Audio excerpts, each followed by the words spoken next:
Death Mage 252, the Demon King's family grows, and a hero steps into the tiger's den. The discussion regarding immigration with the Dark Elf visitors, which took place in a windowless room in the Imperial Castle, proceeded smoothly as there were no points of disagreement. To us, human societies are rigid and have many rules, but it seems that this place is different, Said Danger. Talishheim, no, it is the demon empire of Vidal now, isn't it? The western region of the Bon Gaia continent was ruled by the Amid Empire, whose national religion was commonly referred to as the religion of Alda, the god of law and fate. However, during the region's long history, there had also been times when nations friendly towards Vita's races had more influence. Such nations had conducted exchange with the Dark Elves, backing them and providing goods and soldiers. Danger had read the records of negotiations with such nations before he became Elder Chief, and it was with this knowledge that he came to his conclusion. Is it because this nation is still new? Danger wondered aloud. It is true that there are few restrictions because our nation is new. However, Dangerdono, our nation does still have laws and various rules, Said Shayare Legston. Is that so? Said Danger, looking surprised. Yes. To give a recent example, our Labor Standards Act gained several new clauses not long ago. Labor standards, is that perhaps a law that dictates standards on labor? Perhaps stating that labor that does not accomplish a set amount of progress shall not be considered as labor, so wages are not required to be paid for it. No, it is a law that stipulates working standards for laborers, such as how many consecutive hours they are allowed to work, how many days off they are required to take, and the minimum amount that they must be paid. Our nation is a mix of living people, undead and monsters, so it is quite complicated. Of course, almost all of our nation's industries are public works, so it is us who must abide by the laws that we ourselves created. I see, this is based on a law of another world. Said Danger, realizing that the concept of labor standards was one that had not originated in this world. That is what I have been told. Said Shayare with a nod. That is why we hope that all of your Dark Elf people will take up various jobs in the Empire after you immigrate here. Of course, during times of war, the Labor Standards Act does not always apply to our military personnel, civil officials, His Majesty the Emperor, or our explorers, the equivalent of adventurers in human societies. Wait. I am starting to feel some concern for my great-grandson. Said Danger. Well, regarding that matter, you can ask him yourself. Said Kurt Legston, wearing the serious expression and speaking in the serious tone that he reserved for work as he brushed that matter aside. In my opinion as a human, it is not our laws that will determine the smooth progress of your immigration. Unlike his older brother Shayare, Kurt was alive. There are no political opponents in our nation holding us back, nor are there people trying to protect their vested interests from losses caused by the immigration, or people seeking to use this as an opportunity and interfere with the immigration in order to make a profit. Kurt continued. And I believe that His Majesty the Emperor will prepare everything that you desire. In human societies, factors to consider in the immigration included political struggles occurring in the nation, those who opposed immigrants because it would cause them losses, and interference from those who prioritized their own profits. The other problem was whether the nation accepting the immigrants could meet their needs. There are no such people in our nation. There are those who oppose His Majesty, the Emperor, and voice opinions contrary to his. But there isn't a single person who would try to interfere in pursuit of their own profit. Said Kurt. Indeed, Vandalu was the center of the demon empire of Vidal. Every citizen was under his guidance, and they wouldn't even think of a rebellion. Undead like Shayare, some monsters and some of Vita's races were loyal to Vandalu to the point of fanaticism. They wouldn't use Vandalu's immigration policy as fuel for a political conflict, and if the policy caused losses for them, they would consider them to be trials or even a service given to them by Vandalu. Never mind prioritizing their own profits, they wouldn't even hesitate to offer their profits to him. Of course, they didn't all listen to everything Vandeleu said. Dalton has spoken of this to me before, but now that I have set foot in the nation myself, I find myself more aware of it, Said Danger, looking towards one corner of the meeting room. There was nothing there other than a wall, but on the other side of the wall was the enormous statue of Vandeleu, whose construction was progressing steadily. The construction was being carried out against Vandeleu's will. And the reason the discussion was being held here, rather than a chamber on a higher floor, with windows, from which the statue could be viewed, was to prevent Danger from seeing the images painted on the building's roofs. Danger was a member of a race created by Vita, so it was unlikely that seeing the images would cause him any problems, but it would be troublesome if the mental encroachment skill imbued in the images affected him in a strange way. And Shiare Dono, I am aware that this is very rude of me to say, but the thing that was most difficult for us to believe among the things Dalton and the others told us was the existence of beings like you, undead, who are no different from when they were alive. Danger continued. Vita's faction was tolerant of undead, but this was not an acceptance of them as people. Her religion taught that the lingering wishes of undead should be granted if possible, and then they should be returned to the cycle of reincarnation. However, the thing Vita's believers had in common with Alda's believers on this matter was that, in the end, they believed that undead needed to be defeated. The reason for that was because they were dangerous. Zombies that blindly hated the living and tried to devour their flesh, and skeletons that did not stop killing even after they were reduced to nothing but bones. It was impossible to converse with or tame such undead. There were some undead that could be conversed with, such as liches, but most of them had lost their sanity and spoke in garbled words. There was a very small number of undead that retained their sanity, but that sanity was unstable and could be lost for reasons that were impossible to predict, and even if they were sane, there was no guarantee that they were friendly towards the living. In fact, more often than not, the opposite was true.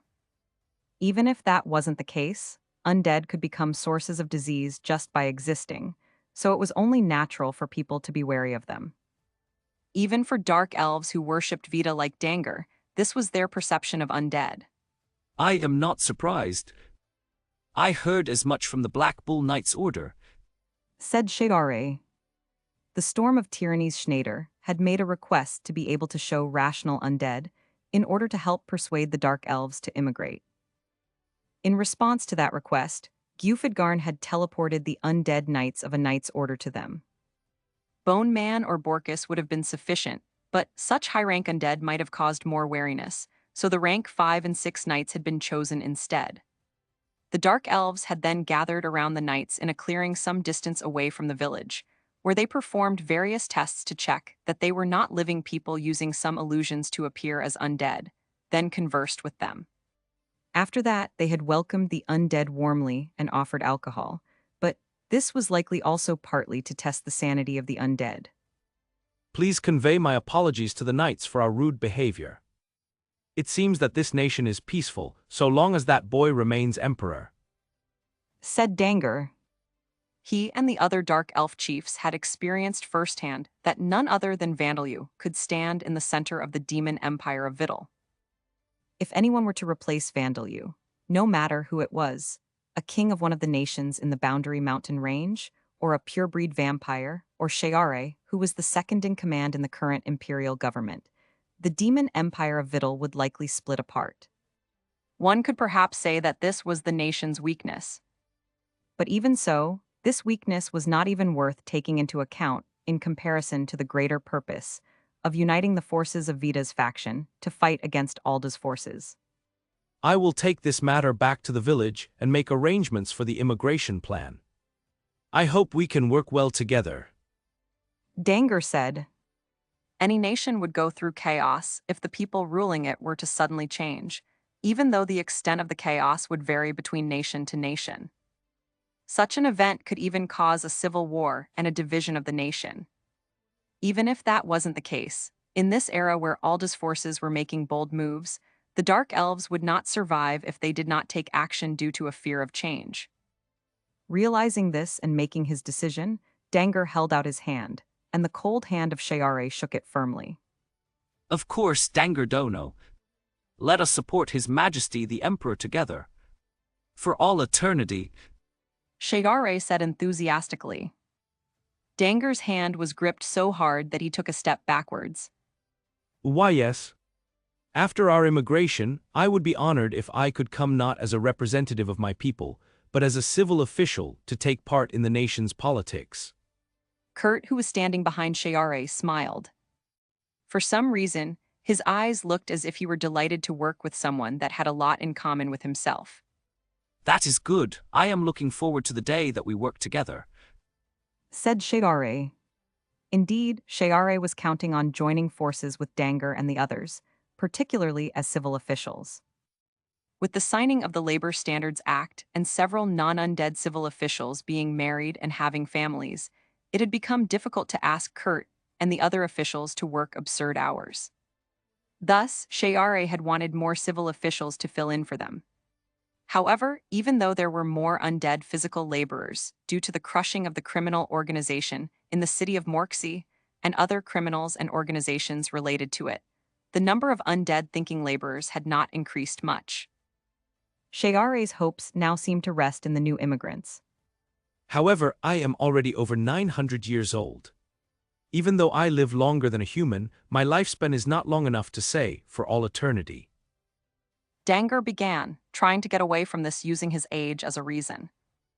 If you become a Chaos Elf, your lifespan apparently becomes unlimited. Well, the same is apparently also true for dark humans, said Kurt, swooping in to prevent that escape. Shall we schedule the Chaos Elf transformation for another day? Some of the retired chiefs are trying it today, but I would like to see the results and decide on another day, said Dangar, getting the feeling that he was defeated. In a suburb of Talishheim, the capital of the demon empire of Vittel, far away from the Imperial Castle's meeting room where discussions were taking place, an event was being held with the other visiting dark elves to deepen relations between them and the Empire. But in one corner, there was a dangerous atmosphere rather than relations being deepened. The cause of the conflict was the surviving thunder dragons of the monster rampage, originating in Fitton's Labyrinth of Trials, the dungeon that was now known as Gerse's ancient battleground. They were the ones who had sensed that Vandalyu was the Dragon Emperor and the Demon King, awakened from the monster-inherent instinct that told them to seek out battle, and fled in obedience to the survival instinct ringing alarm bells in their minds. Thus, they had been tamed by Vandalyu without being turned into dragon zombies, then teleported here from the city of Morksey. And the one picking a fight with them was Luvisfal. How dare you look at me with those eyes? The thunder dragons gave confused growls. Thunder dragons were indeed dragons, which were considered to be the inferior offspring of elder dragons that had degraded to become monsters. On the other hand, elder dragons were demigods, gods with physical bodies. To say that dragons and elder dragons were of one race was equivalent to saying that mice and humans were the same because both were mammals. Luvisfal was one of the elder dragons who had become monsters. He was of the same kind as the thunder dragon's ancestors and a fearsome ruler.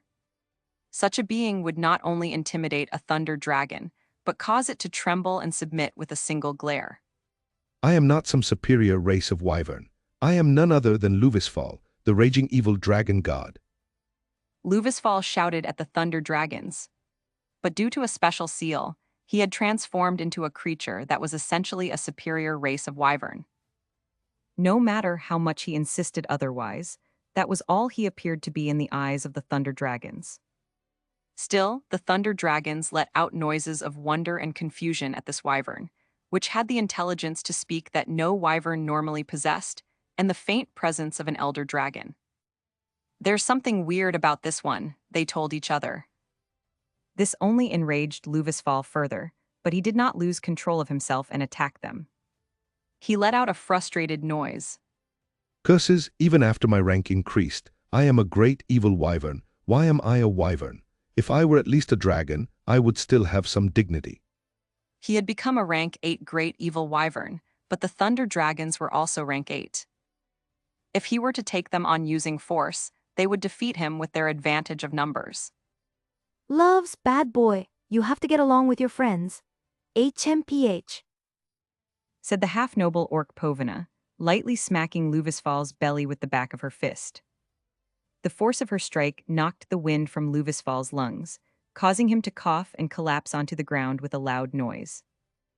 Those things are not my friends. He gasped quietly, not giving up. Don't say that. Won't you accept our new companions? Said Vandalu's voice. He was supposed to have been talking to the dark elf visitors, but he had come this way after noticing the argument between Luvisfal and the Thunder Dragons, although it was simply Luvisfal one-sidedly picking a fight with them. Luvisfal turned around in shock. But if it's really impossible, I suppose it can't be helped. Said Vandalu. No, that is not the case. I was being immature, but dragons are like my brethren. I will gladly welcome my new brothers and sisters. Luvisfal said hysterically, desperately backtracking. He had assumed that Vandalu meant, "It cannot be helped, so I will put an end to you this time." I see. Said Vandalu, who had intended to put the Thunder Dragons somewhere further away from Luvisfal if they couldn't get along. Then, He nodded and held out a hand, which seemed to burst from the inside as it changed shape. Multiple tentacles emerged from it, and brush-like hairs appeared on their surface. good boy, good boy. He said, stroking Luvisfal's body with the tentacles. I'm Ska, this feels good. He was terrified by the Demon King's tentacles that could squeeze him to death in a single instant, but let out a noise of pleasure as they rubbed him. Yes, yes, you're a good boy. Said Povina, joining Vandalu in massaging Luvisfal. Luvisfal let out a deep sigh, no longer able to resist at all. Having watched this scene, the Thunder Dragons began rubbing themselves against Vandalu and Povina as well, wanting to have the same done for them. But Luvisfal wasn't the only one letting out strange noises. In Darsha's arms was a dark elf woman gasping and screaming as she transformed into a chaos elf. It's all right, there's nothing to be scared of. Darsha said reassuringly. Don't resist it and just let yourself feel it. The dark elf, who was dressed in bondage-like leather clothing, let out one last gasp and then a sigh of relief. That was a sensation that I've never felt before. So have I become a chaos elf now? She asked between hard, feverish breaths. Yes. If you check your status, you will see that you certainly have. Darsha. You're right. Oh, and you don't need to speak so formally with me. But you were very famous even in my village, Chief Lyderia. I've retired from being a chief, so I'm just an old-fashioned old hag now. I'm not someone that the Emperor's mother should speak to in such a formal tone. As proof of that, I'm here to use my own body to show that there's nothing to worry about, so that the others of my village will hurry and get their butts moving to undergo this process. The woman being embraced by Darsha right now was Lyderia, Dalton's grandmother, who had been one of the Dark Elf chiefs until just recently. Despite having retired from her position, she had joined the group of visitors in order to test the Dark Elf transformation using her own body. There were other former chiefs in the visiting group who had come for the same reason. Oh, I really have changed. Rapid regeneration, superhuman strength and chaos. I will be testing those gradually, and now that I have become a chaos elf, that makes you my ancestor. There's even less reason for you to speak formally with me. Lyderia said to Darsha. Relax and call me Ria-chan. It's hard for me to change my manner so suddenly, but I'll do my best, Lydri Ria-chan. Said Darsha, unable to disobey the request of a well-known former chief. Give me a break, Grandma. Said Dalton, clutching his head as if he had a headache. Yes, yes, you're such a good girl. Lyderia said to Darsha before turning to her grandson. As for you, if you want me to stop acting younger than my age, hurry up and make some great-grandchildren for me to look at. She turned once more, this time towards Darsha's parents, Zarethia and Fidaril. And you too, who cut the line and transformed first even though we already decided that the former chiefs would test the transformation, have you become able to use the chaos skill? she shouted. Darsha's parents hastily sat up straight. Why, yes, somewhat, Said Darsha's father. I may need a little more time. Said Darsha's mother. The two of them had transformed parts of their bodies with the chaos skill, turning their arms into crab-like pincers and growing wings from their backs. They had been overjoyed to be reunited with Darsha and be able to hold her in their arms once more, but doing so had caused them to transform into chaos elves. It seemed that embracing their daughter had taken the same effect as embracing the chaos elf transformation.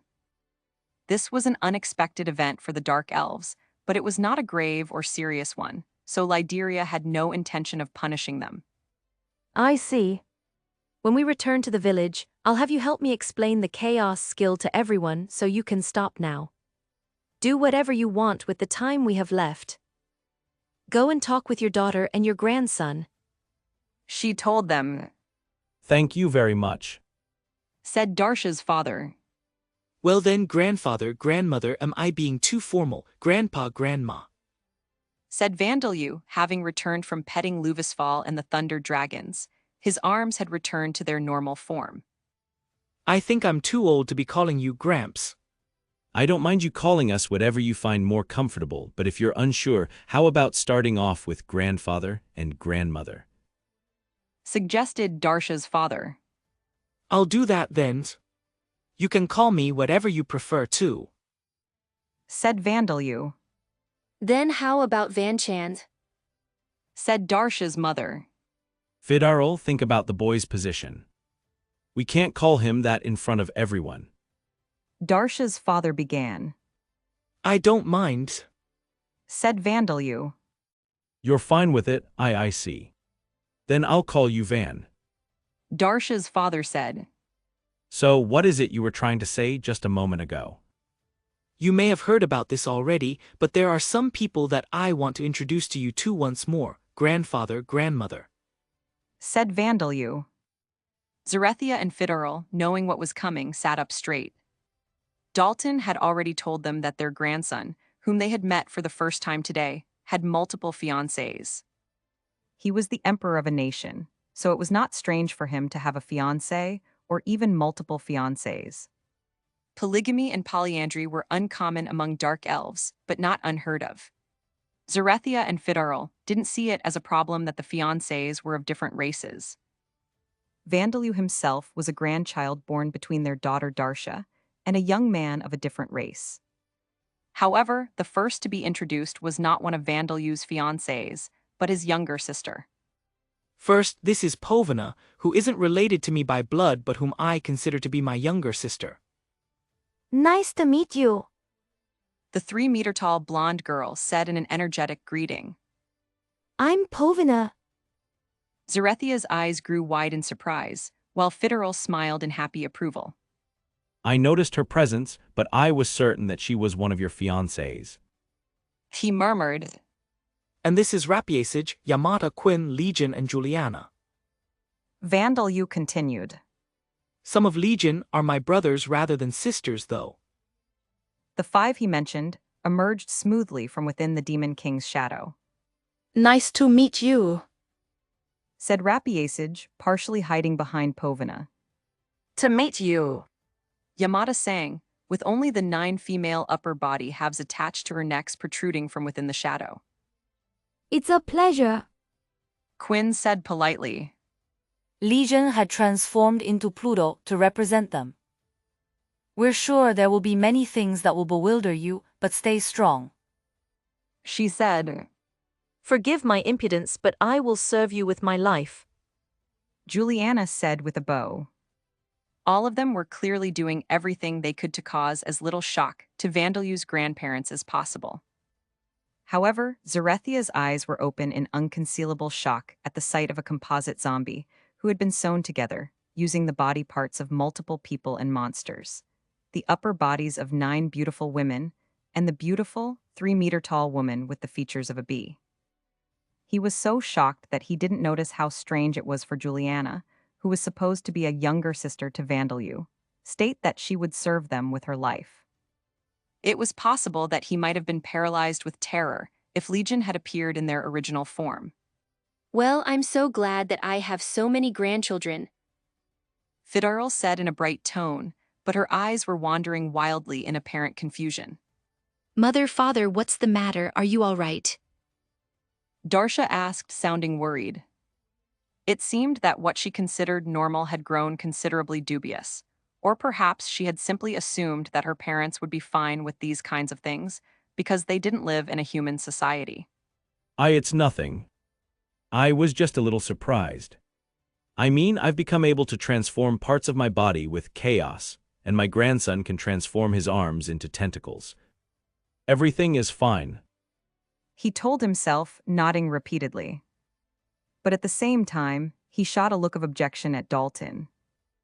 "Let me know about these things beforehand," he seemed to shout silently. Dalton's eyes replied, "It'd have sounded like I was lying no matter how I explained it, so I had no choice but to be vague." As for my fiancés, many of them aren't here today, so I'll introduce them to you gradually. There are a lot of them after all, said Vandalyu, moving right along. Princess Levia, a ghost, was actually here, and if Vandalyu went to fetch them, he could get Zandia, Gina, Privel, Gizania, and the others, as well as the ones in the city of Morksey. But he deliberately chose not to do so. He knew that his grandparents were mentally greatly shaken, so it was best to get them accustomed to things one step at a time. I see. There are a lot of them, just as we thought. Zarethia said with another nervous laugh. He was near his limit. In addition to Vandalyu's fiancés, there was also Isla, who referred to herself as his dog. There were Eleonora and Belmond, who took pride in being his servants. There were the deadly maids. It was possible that Zarethia would be at risk of losing consciousness if he were to be introduced to all of them. But Lyderia, on the other hand, had already regained her composure despite being initially surprised by these developments. Perhaps it was due to the wisdom that came with her age. In quite a hurry, aren't you?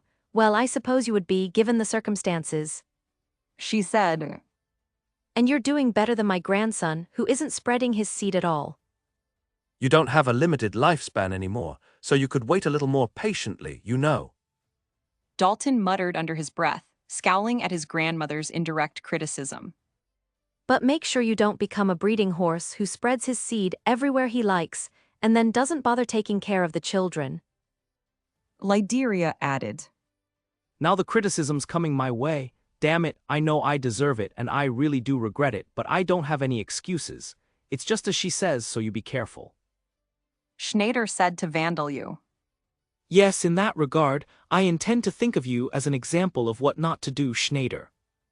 Vandalyu said. And so, the immigration process of the Dark Elves of the western region of the Bon Gaia, continent to the demon empire of Vidal, continued. Meanwhile, in a forest near the city of Morksey was Randolph, who had flown here from the Orbom Kingdom's royal capital using spiritual magic. Now then, since my usual Ralph is already known. He murmured.